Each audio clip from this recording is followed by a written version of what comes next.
Alors, Pirate, la fameuse bête noire de la Montérégie depuis le début des 2000.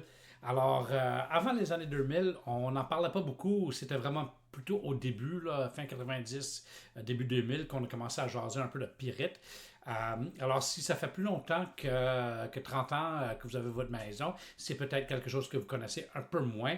Alors, Pirate, c'est un, comment on le calcule? C'est un indice IPPG. Alors, l'indice, c'est une échelle de 0 à 100. C'est pas un pourcentage. Souvent, on entend le pourcentage de Pirate, mais ce n'est pas un pourcentage. C'est vraiment un indice sur une échelle de 0 à 100.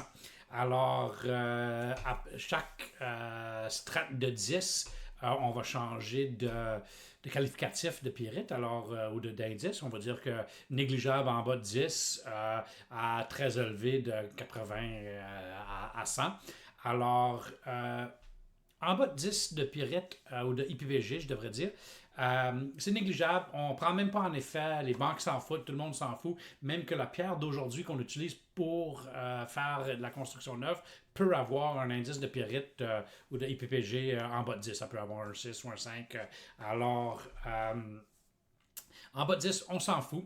Après ça, il y a plusieurs facteurs. Alors, c'est pas toujours le monde, je parle toujours du chiffre ou l'indice, mais ce n'est pas que l'indice qui est important. Il faut comprendre que la pyrite, elle est dans la pierre de remblai, dans le crushstone, le 3 quarts net, qui est sous la dalle de béton et alentour des footings.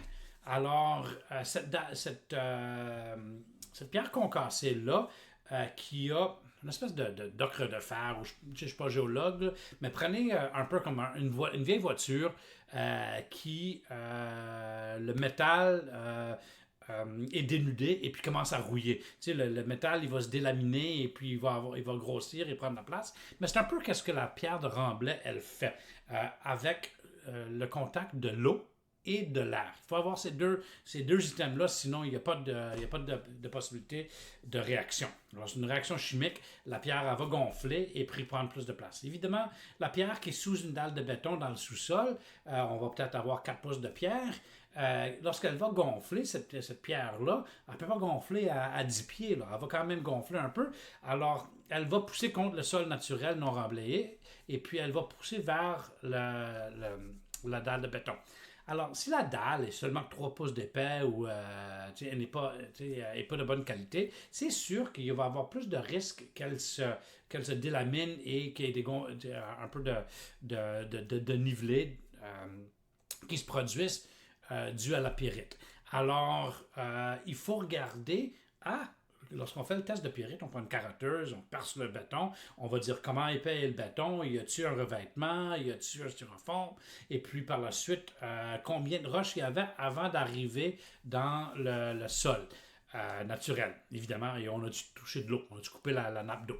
Alors, quand on regarde ça, si on a 3 pouces de pierre, et puis qu'on a 1 pouce de jeu d'air, parce qu'elle s'est tassée ou elle s'est placée, on ne peut pas tasser du 3 quarts net, mais on peut la placer, et puis que là, il y a 1 pouce d'espace entre la pierre concassée et la dalle de béton, mais même si la pierre, elle gonfle, elle a l'espace, fait qu'il y a peu de risque d'avoir des dommages. Ensuite, si la dalle est armée, et puis c'est une dalle avec une MPA, une force de béton quand même beaucoup plus prononcée,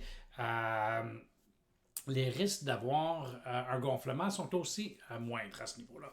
Alors, il faut regarder l'indice, non seulement l'indice de potentiel de gonflement, l'IPPG, mais aussi l'âge du bâtiment, la situation géographique du bâtiment. Elle est-tu dans un endroit humide où c'est garanti que la nappe phréatique est directement sous la dalle de béton et puis que la pierre concassée baigne dans l'eau depuis toujours.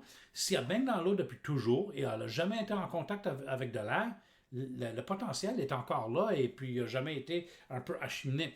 Alors, il faut regarder à ce niveau-là non seulement le numéro, mais aussi l'âge du bâtiment. Tu sais, IPPG de 70 ou 80 dans un bâtiment qui date des années 50, les dommages vont être visuels. Vous allez déjà voir la possibilité la dalle elle va être dénivelée, vous allez la voir, et puis techniquement, la dalle, elle ne sera pas super belle. Fait que les risques sont moindres, mais il faut quand même regarder. Est-ce que Tu sais, quand ils ont fait le test de pyrite, est-ce qu'il y avait de l'eau jusqu'à la dalle? Ah, là, peut-être une autre question. Mais s'il n'y avait pas d'eau, était sèche, puis que c'est garanti que dans les derniers 70 ans, il y a eu de l'eau à ce niveau-là, surtout dans Montérégie, avec tous les inondations et toutes les choses qu'on a eues dans les dernières années. Alors, on regarde l'IPPG, on regarde la situation géographique de la propriété, on regarde la qualité de la dalle de béton, et s'il y a de l'espace entre la dalle et la pierre de remblai. Dites-vous que dans un garage où on a creusé la même profondeur que la maison, il y a beaucoup plus de pierres concassées sous la dalle de garage qui est au niveau de la rue, disons. Alors, le potentiel qu'il y ait des dénivelés sur la dalle de béton du garage est quand même un peu plus grande à ce niveau-là. Et puis, dites-vous que la pyrite, quand elle va grossir, ou la pierre de remblai, quand elle va grossir due à la pyrite, elle va pousser vers le sol non romanien, mais le sol, il va repousser. Fait qu'il n'y aura pas vraiment d'effet à ce niveau-là. Il va pousser contre le mur de béton du côté, mais qui a du sol aussi. Fait qu'il y a moins d'activité à ce niveau-là. Où il va avoir potentiel, c'est sûr et certain que la dalle vers le haut, la dalle est de piètre qualité et où il y a beaucoup de pyrite. Et puis aussi, où c'est très dangereux, c'est l'enjeu qu'on voit plus souvent, c'est le mur de fondation entre le garage et ce côté ici qui est le sous-sol. Le mur de fondation qui est là, il n'est pas fait, il est très fort vers le bas, mais il n'est pas très fort latéralement.